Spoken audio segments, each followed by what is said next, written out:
Alrighty, guys, welcome back. It's your boy EQ, and up next we have the director of Kendrick Lamar's Emmy Award-winning Super Bowl halftime show, speaking on what it's like working with Kendrick Lamar and his team.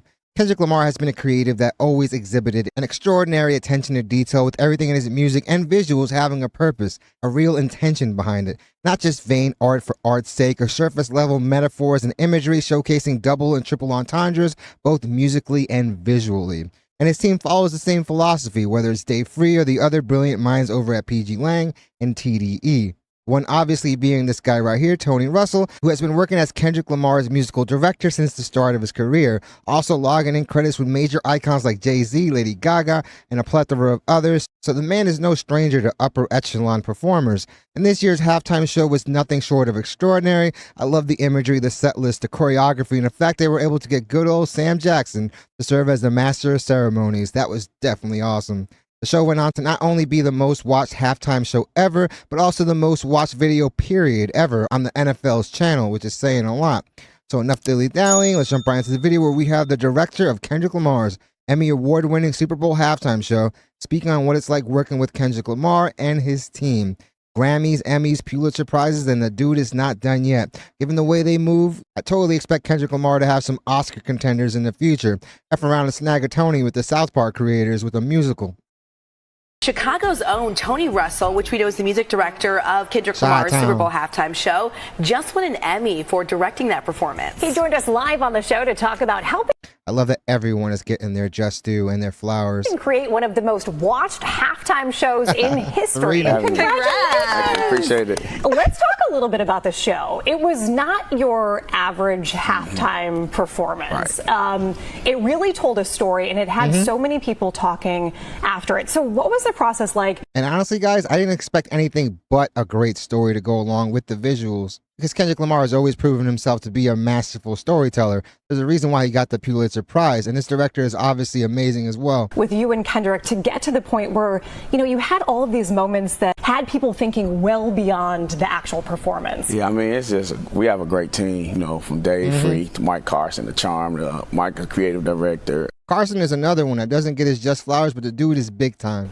Charm, the choreographer. Yeah. So the brainstorming of that process was. I hope they do it behind the scenes video stuff so y'all can really see what happened. That would be but cool. it was the process. First of all, the biopic on Kendrick Lamar is going to be crazy, but I really do hope we get some type of documentary, whether it's just a tour or also potentially including all these moments. It's been a crazy last year and a half. And given the way they were filming everything, I'm pretty sure they have all the footage necessary to put together an awesome tour documentary. And honestly, I feel like it's been a while we've seen something like that. Something like Fade to Black, where it was able to grace the silver screens. Because seeing this on IMAX would be legendary. I would definitely pay tickets for that, and I'm pretty sure a bunch of you guys would too.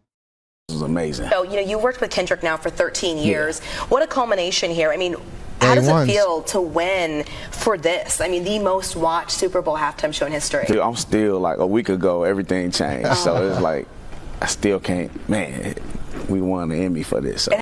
Yesterday's price is not today's price. Hasn't quite set in. Ain't set in yet. It's getting there. Yeah. Being here is like, okay, this is real. So yeah, definitely. Yeah. You were there in the moment. Were you surprised by the reaction in the days after? I mean, all of the essays that were written trying to sort of break down what you guys were getting across in the show. No, that's just Kendrick. Like, if you look at any performance he did, people gonna go back and look. Absolutely. So much to sift through after. It could be as little as something as look at the book he has on a specific table. Because again, the guy has a crazy eye for detail. What they choose to focus on is really, really important because it helps tell the story in tandem with the music. For that performance. Yeah. I want to talk about your Chicago roots. You grew up on the west side of the city. Yeah. How did you get started in music? What's your story? Church. Oh, of course. Only way.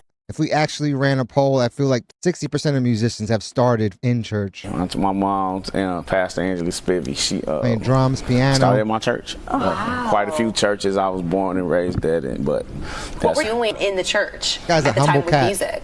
Nothing at first, because I was the kid. I wasn't singing in no choir, so you had a choice. All the other kids ran to drums and all that, and I just gravitated to bass from Christ Tabernacle singers, Percy Beatty, and the bigger producers. Being at those recording sessions just sparked the interest in music. So, what was it like to be able to bring that statue back to your family? Oh my God! I should say this is for Chicago, because all the kids that you dream, stop dreaming, don't think dreams can come true. Like, this is a testament that anything is possible.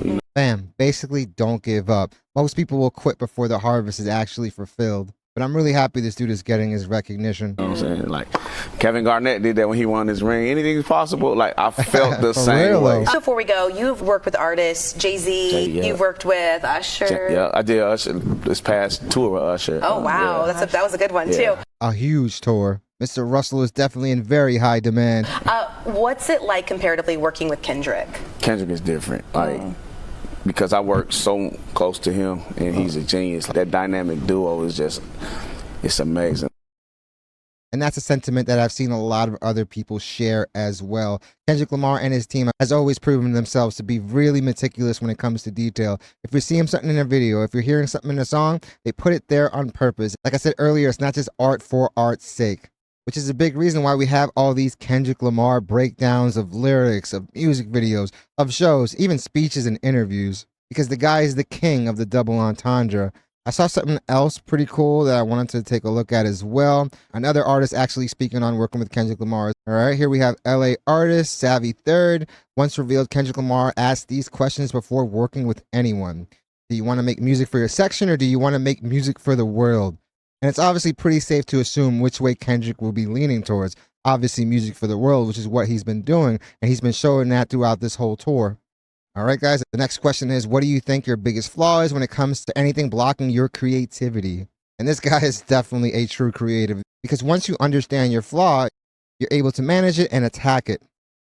All right, and thirdly, guys, we have, what do you think is stopping you from becoming an ultimate superstar?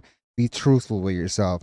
And that's probably something that he's been more than any other rapper, at least any other rappers that want to claim the top spot. If Kendrick Lamar is anything, it's an honest person. The dude is literally vulnerable through his music. And he's not just sharing the cool stories, the fun stories. He's also sharing the pitfalls and the downfalls and the bad times as well. Because it's not always sunshine and rainbows, you know? These are definitely great questions to ask any creative. Kendrick Lamar is obviously a ultimate superstar. The guy is a GOAT. And even before this beef, he didn't really have anything to prove.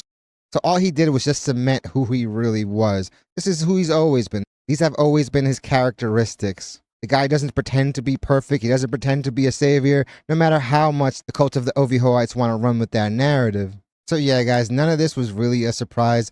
This is pretty much how Kendrick Lamar has conveyed himself to operate literally throughout his whole career. He's always proven himself to be probably the most tenacious of all rappers, up for any type of competition, and smoke with anybody if you really want it. And competition, honestly, is one of those things that really elevates whatever it's focusing on, whether it's technology, music, or any other art form. When there is that competitive drive, you usually breed more innovations, because if you don't have that, things get stagnant. And when things get stagnant, things rot. And that's one of the big reasons why hip-hop was in the place it was. I've seen a bunch of posts talking about hip-hop needs Drake to survive and that he needs to put out music.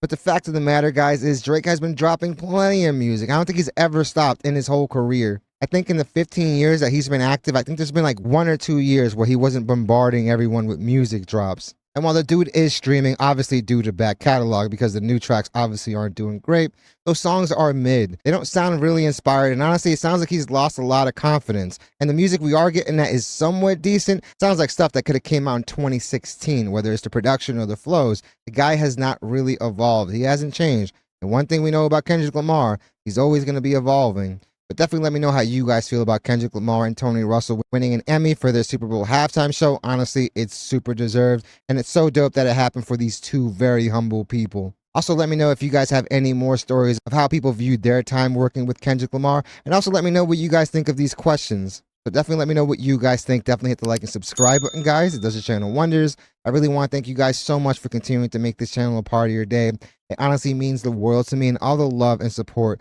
that you guys continue to show this channel on a daily is honestly overwhelming and probably the biggest reason why I make these videos. So I really want to let you guys know how grateful I am for all of it. I do want to send out a big shout out to all those that have been joining YouTube memberships. It's a small way to support the channel, but definitely goes a very long way in helping out. And also a very big super thank you to all those that have been sending super thanks, because again, it has been tremendous. If you guys do want to send any video reaction recommendations, definitely follow me on X and also join the Discord, because those two platforms are definitely going to be the easiest way to do that. I'm definitely looking forward to your take on this topic. Hope you guys love this video, and I hope to see you guys soon. Kendrick Lamar is a true creative and a true student of the craft, man, and that's why he never gets stagnant.